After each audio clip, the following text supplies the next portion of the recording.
Welcome into Clippers Talk. We've reached 100 straight days of doing episodes here since I changed the format to 7 days a week. This is our 100th day since October 4th was the last day, and we hadn't done a show here. Appreciate you guys for joining me and helping the show grow. We'll start things off before we get to audio from Coach Lou, Terance Mann, and Nico Batum at practice today, discussing the wildfires throughout Southern California and Los Angeles area. I put it in the description here of this episode, but if you're able to donate and help out Dime Dropper and his family who lost everything in the Palisades fires, I put the link in the description to this episode.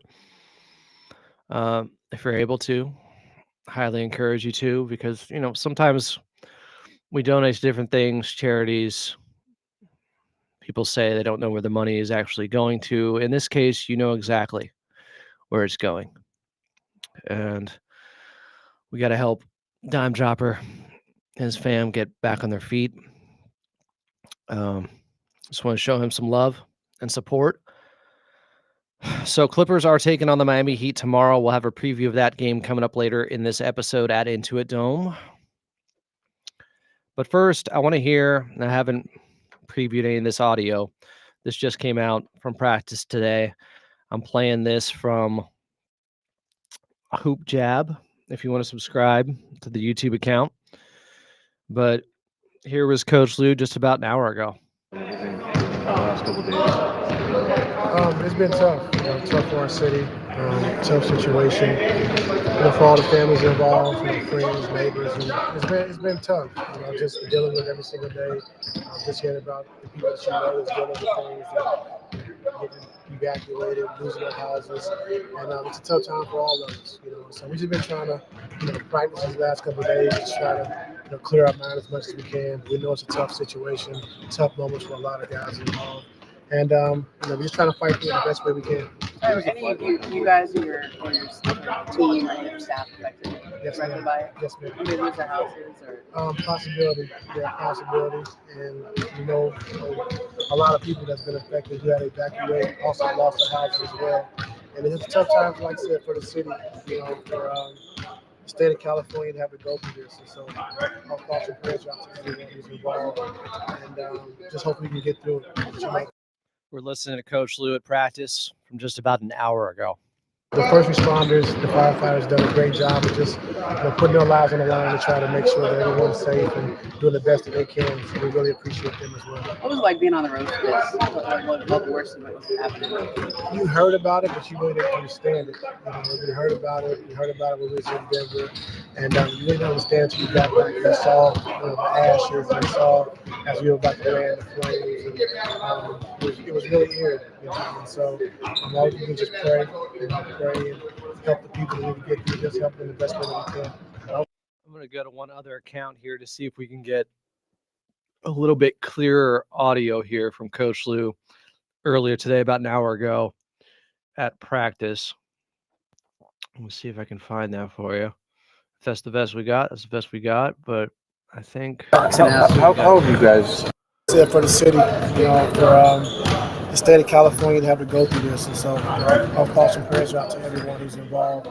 And just hope we can get through it. What was it like? The first responders, the firefighters done a great job of just putting their lives on the line to try to make sure that everyone's safe and doing the best that they can. So we really appreciate them as well. Who was Coach Lou at practice about an hour ago. This audio is a little bit cleaner.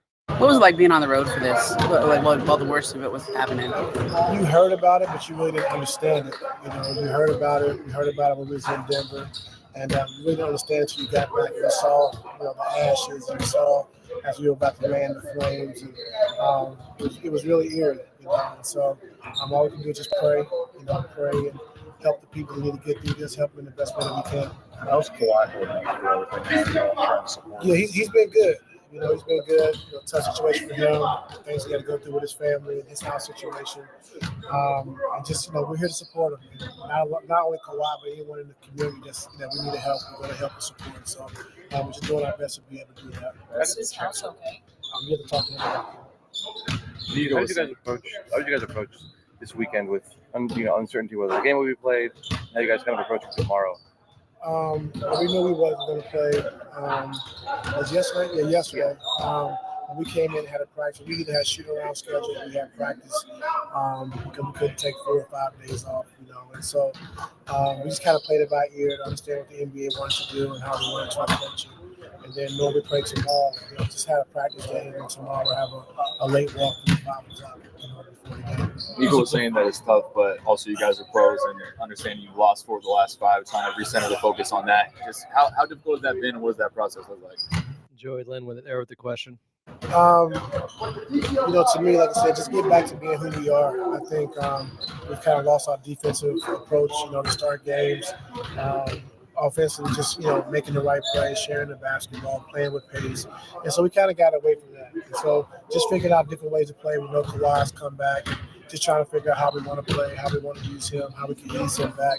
And it's going to be a process, but we just got to make sure that we do the things that we can do, control as far as every night having that defensive identity to start games, playing with pace when we want to start games. And we've done a good job of that this season, so we got to get back to that. Coach Lou, they're talking about getting back to their defensive identity, getting back to starting games fast. Difficult to prepare for a game with all this going on. Justin Russo? It's very difficult. When people are losing their homes, when people are losing schools, kids are losing schools, losing lives. It's very difficult to approach the game of basketball because life is bigger than basketball. We understand it. So it's been very tough.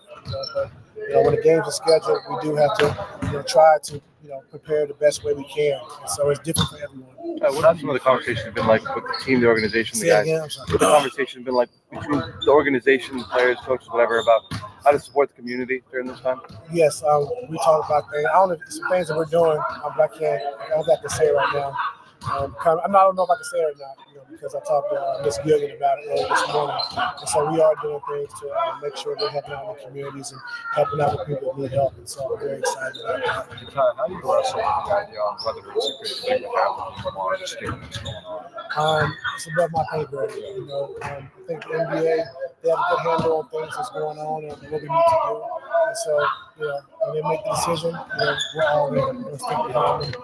And if they know we're going through a tough time right now, it's the state of California, and they understand that. And so hopefully we can bring some kind of joy with the game coming back tomorrow and some togetherness, as you know, and try to put some smiles on people's faces in a tough time. So hopefully that works. Nico compared it to like during the COVID year when you weren't sure when we were going to play, who was available, etc. Have you ever been through anything like this, just where the natural disaster or something going on in the city that you're in, where the games feel secondary for a while? This is probably the biggest thing I've been a part of. I'm just seeing families and people lose their houses, lose their businesses, lose loved ones. It's pretty devastating, and it's tough to really fathom that, what we're going through right now. So, like I said, my prayers and thoughts out to everyone who's involved, friends, families, neighbors. And I just also want to give a special thanks to the firefighters and everyone who's putting their hand in to try to help support and take care of the situation. Nico said that he was checking his phone up until 3 minutes before the game in Denver. And he said basically he didn't sleep the night before. How hard is that for guys when they're going into a game, but they have all this other stuff going on to kind of keep focused amidst all of that? Yeah, it's very hard. It's very hard when you have kids, you have a family, your wife. For those who try to downplay what the Clippers were going through in that game against Denver and say it doesn't matter, you got to go out there, battle, fight, give a better effort, put blinders on, and somehow not be focused on what's going on back home. It's impossible, guys. Really hard to do. Wives and things like that, so that's first. That comes first, taking care of your family, making sure they're okay. And I know Nico didn't get to bed until I think 6 o'clock in the morning, just going through the evacuation period for his family, and see if they were safe. So it was a tough process. All right, let's hear from Nico Batum. This was just about an hour ago at practice. What's the last few days been like for the team and yourself? Weird. I mean, you like basketball is secondary. I mean, it's not the main stuff when you see what's going on like for the last 5 days. Talking about basketball is secondary. You know, people lost their house, lost one, so it's been insane. It's been insane for that. So basketball wasn't. I mean, we didn't practice. We had a job to do, but like our mind was more focused on the people around the city, like going through some difficult stuff. So hope everyone's gonna be okay. Hope it's gonna be done very soon because it's been pretty tough. How close are you to any? I know like 2 or 3 days ago we were very, very, very close. So we started. Kaylee, I mean, any game, it's possible that it gets postponed, depending on the circumstances. But as of now, they're playing the game tomorrow. That game. No, we got like 4 cases like act already just in case we get out of here. So but yeah, for now we're fortunate to be safe for now. I hope it'll stay like that. And have you heard about? I didn't hear the beginning. Have you heard about your property at all yet? No, yeah, we're good. For now, we're good. So we got that chance to be okay for now. So hopefully stay like that. Nico's home is okay. You're kind of approaching the whole, won't you, will you play tomorrow? How did you approach this weekend as well? You know, it's pretty much day by day right now. So now we're here, we're practicing, we're getting ready for tomorrow. Unless we heard like something different, we're gonna play Miami tomorrow. So we're ready to play tomorrow. But there you go. Unless they hear something different, they're playing Miami tomorrow. It depends on what develops. Some people are saying there could be higher winds tonight. We just don't know.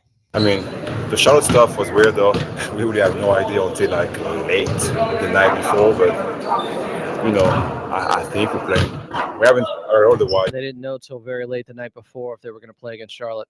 Yeah, so should be okay for tomorrow. What was that like in the group text? Like, was everybody just checking on each other the whole time?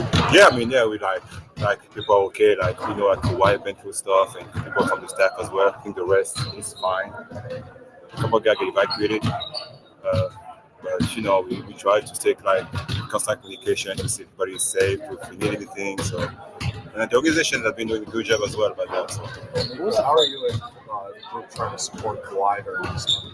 We talked to him, asked if he's okay, if his family okay. When that happened Tuesday, that was pretty crazy. Like, I mean, you couldn't believe what was going on. So now we try to stay close to him. I heard he's fine. We asked him he's fine so far. So we're good. Sounds like, they were keeping in close communication with Kawhi. It sounds like he's fine. There were some TMZ reports saying that his house ended up being okay. Thank the Lord. How difficult is it for you to prepare for a game during this with everything going on? I mean, seem like with COVID stuff, like 4 or 5 years ago, we had no idea what's going to happen tomorrow. So it's like PTSD about that time. So, just got to go through that. Nico, what was the flight like on the way back? I know there's a lot of uncertainty. Yeah. Probably see a lot of it from the flight as you guys landed. I mean, that game in Denver was weird all day, though.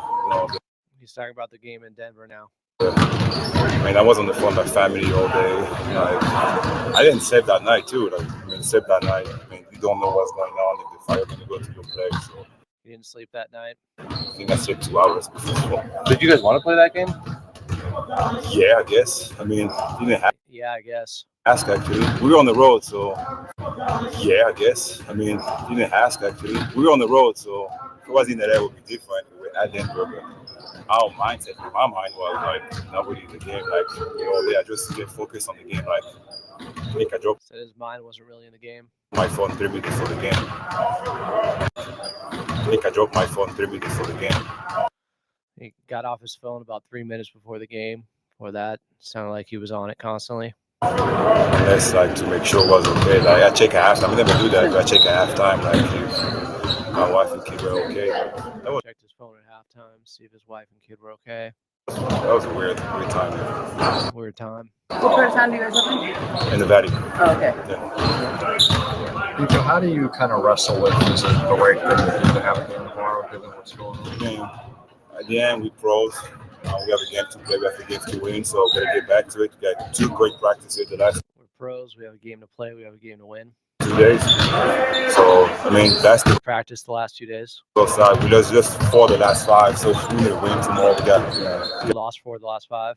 stretches at home that we gotta take care of. So it's gonna be a big one against Miami tomorrow. So we gotta focus on that and try to win the game. Does it seem like the right thing to do to play a game at this point in time? Maybe I think maybe need that at some point. We've been through the crazy stuff for the last 5 days. I think maybe people need that. Get the mind off of it for like 2 hours, 2 or 3 hours. Maybe people need it, them to play a game to get their mind off of it for a couple hours. Just to get into basketball sports. I don't know if what the Lakers thing it is, but all the other sports around, I think people might need that. People might need that. All right. There was Nico Batum. Let's hear from Terance Mann at practice next. This was from just about an hour ago. Past few days been for you personally? I mean, it's been a little weird.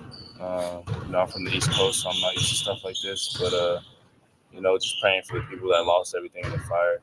Definitely tough. I'm going to go out there, do some donations, try to help a lot of people out as much as I can. A little bit worried about my house in the valley, but it should be good. Tina, what was the flight over that day in Denver? What was the flight coming back like, knowing the uncertainty? Yeah, it was crazy, man. We really didn't know what was going on. We had no clue the seriousness of what was going on. I know Kawhi had left the team for that game to check on his situation, but we didn't really hear from him. So it's good to see that him and his family is doing good. Could you see the kind of the flames? Good to see that him and his family are doing good. Speaking about Kawhi Leonard. When you guys landed? Yeah, that was great. Flames when you guys landed? Yeah, that was great. Nico mentioned that he was on his phone pretty much the whole day leading up to the game. I guess was it hard to really focus on that game, and even the last couple of days? Like, yeah, to be honest, yeah. It was hard to focus on that game in Denver. Wow. Well, he said he barely slept. Yeah, to be honest, yeah. Wow. Well, he said he barely slept the night before. Yeah, I mean, people are still barely getting sleep. Some guys lost power. Some guys got family stuff to figure out. Some people's kids' school burned down. Like, there's a lot going on. So it's bigger than basketball right now. Way bigger than basketball. How are you guys? You had practice today, yesterday. How are you guys coming together and addressing that balance of, things going on in the city with other people, and the fact that you guys still have to carry on job? Yeah, I mean, this is where we come to kind of get away from life in general. So it's a good outlet to be able to come out here, be with your team, and just play basketball and do something that you loved your whole life, and kind of clear your mind. So that's kind of what we use it as. Terance, how do you kind of weigh just the thought of whether it's the right thing to do to have it? I mean, I don't really have a comment on it because it's above my pay grade, but a lot of people are dealing with a lot, and like I said, it's bigger than basketball, so it's whatever. Do you want to play tomorrow? Yeah, it's my job, and I love playing basketball, so I would love to play tomorrow. T-Man wants to play tomorrow. With all the work that you do in the community, what are some of the things that you're hoping to be able to help out with? I just really want to give a lot of clothes, some money, shoes, just whatever I can, whatever people need help with. I'm going to look to do it right now. I actually just texted my people. They're going to meet me. We're going to go to one of my storage units, grab a bunch of stuff, and go somewhere. If you guys have any ideas of where we should bring our stuff, let me know. But, yeah. How difficult is it to focus on a game for tomorrow when all of this is happening around? Yeah, it's not easy. Like normally the day before a game, I would go home and relax and, kick my feet up and just focus on the game. But right now I'm going to go help people out and donate. I mean, you're literally hearing what sounds like fire engines in the background as he's giving the answer to this question. Kick my feet up and just focus on the game. But right now I'm going to go help people out and donate and drive around and do what I can do to help. So, it's not easy, but it is what it is. So how much did you find yourself watching the news just to stay up? I've watched the news more than I ever have in my life over the past 3 days. I actually was just on YouTube TV just now watching the news in the locker room, just trying to get an update on what's going on. So, It's the most I've ever done. When you do watch it, how do you sort of like process it all? Like, this is what's going on in my community, near me, and whatever. Yeah, I mean, it's tough to process it right now because I live in Manhattan Beach, so I don't get to see too much of it. But, you know, it's the reality. What are y'all as a team trying to look? Obviously, the Heat are coming in tomorrow. Like, where are y'all kind of looking at as how to approach playing that team right now? We're just focused on ourselves right now, man. We've just been focused on our defense. We feel like our defense took a dip over the past couple weeks, so we're focused on getting that back and all on the same page. Yeah, that's really what we're focused on. It's really not too much about the Heat right now, especially with what else is going on. We're really just focused on what we got going on. There was T Man. Before that, you heard Nico Batum at practice. And we also had some Coach Lou audio there for you. Thanks to Hoops Jab and Hoops Chef for coming through with that. Make sure to follow them on the YouTube side. T Man at the end there talking about how it's more about us, how they'd have things to clean up defensively, something we've talked about a lot the last couple of shows here. Last 6 games, the Clippers are 20th on the defensive end. Coach Lou spoke about that a little bit earlier, too. I think I titled one of the recent shows Defensive Slippage on that end. That was the show with Charles Mockler, and we went through a lot of the defensive metrics and just where the Clippers have been struggling as of late. Did more on the offensive side yesterday. Clippers are scheduled to take on the Miami Heat tomorrow, God willing. We will see what happens as things could develop later tonight. Some are saying there's going to be high winds. Hopefully that game is able to be played. Lakers are scheduled to take on the San Antonio Spurs tomorrow as well. Obviously, the Rams game is now in Arizona. I want people outside playing in these conditions. But again, I want to encourage you, if you have the means, if you're able to, our guy, Dime Dropper, many have heard that, you know, he lost his house. His family lost everything in the fires. So I put in the description here I think it's a GoFundMe link if you're able to help out. Our friend Dime Dropper of Lockdown Clippers, Darian Vaziri, thinking about him a lot. I think I'm going to stay in Burbank the next couple of games just to be safe and be close to home, and I can do it from the studio here just to make sure in case there is an evacuation, as Burbank has been spared so far. They've been lucky, but I live right next to Griffith Park, and there's definitely some matchsticks out there, and that's a scary situation. I was talking to my landlord. They're like, yeah, we can't get fire insurance here because you're so close to Griffith Park. And that's a combustible situation. So I'll be doing it from here tomorrow night with the Clippers at Intuit Dome taking on the Miami Heat. Let's get into that preview. So the Clippers offense on the season, 23rd. Defense, 4th on the season. But the last 6 games, they're 20th, where they're just 2-4 over that stretch. They've lost 4 of their last 5. Miami is in an interesting situation, obviously, with what's happening with Jimmy Butler being sent home. They are shopping him. They're 3-2 the last 5 games without Jimmy.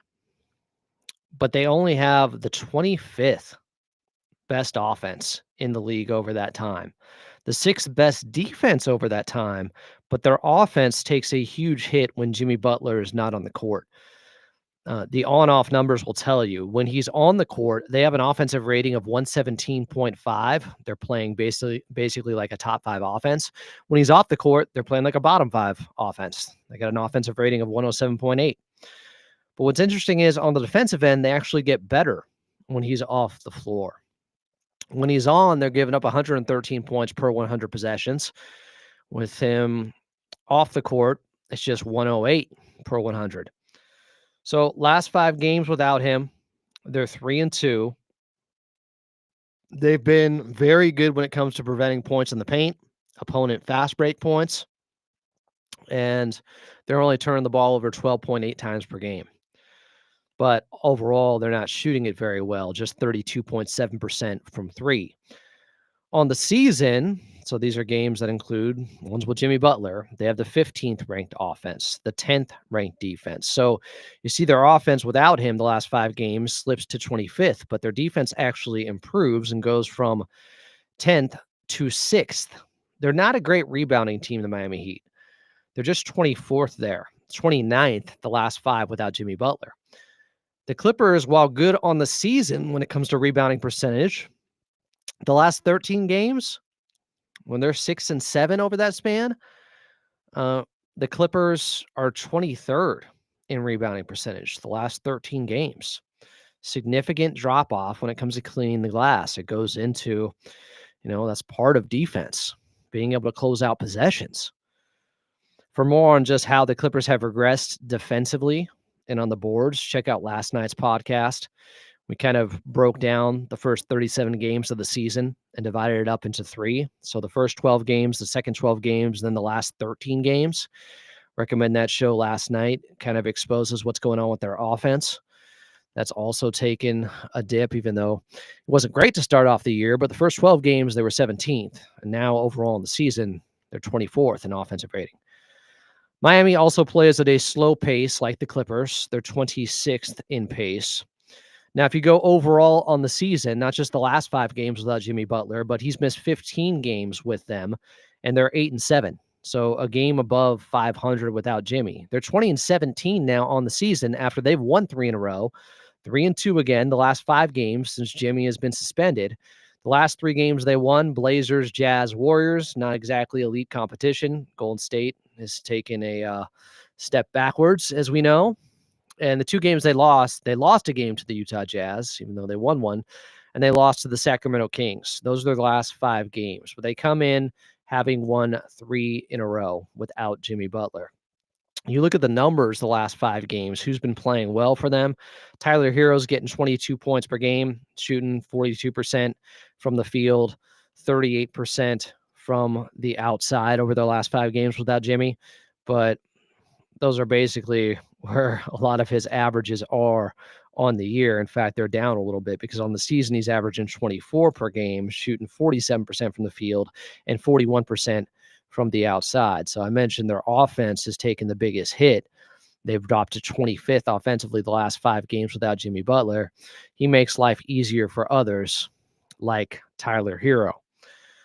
Nikola Jovic, last 5 games, 16 points per game, while getting 5 boards, 3 assists, shooting 46% from the field, 34% from the outside.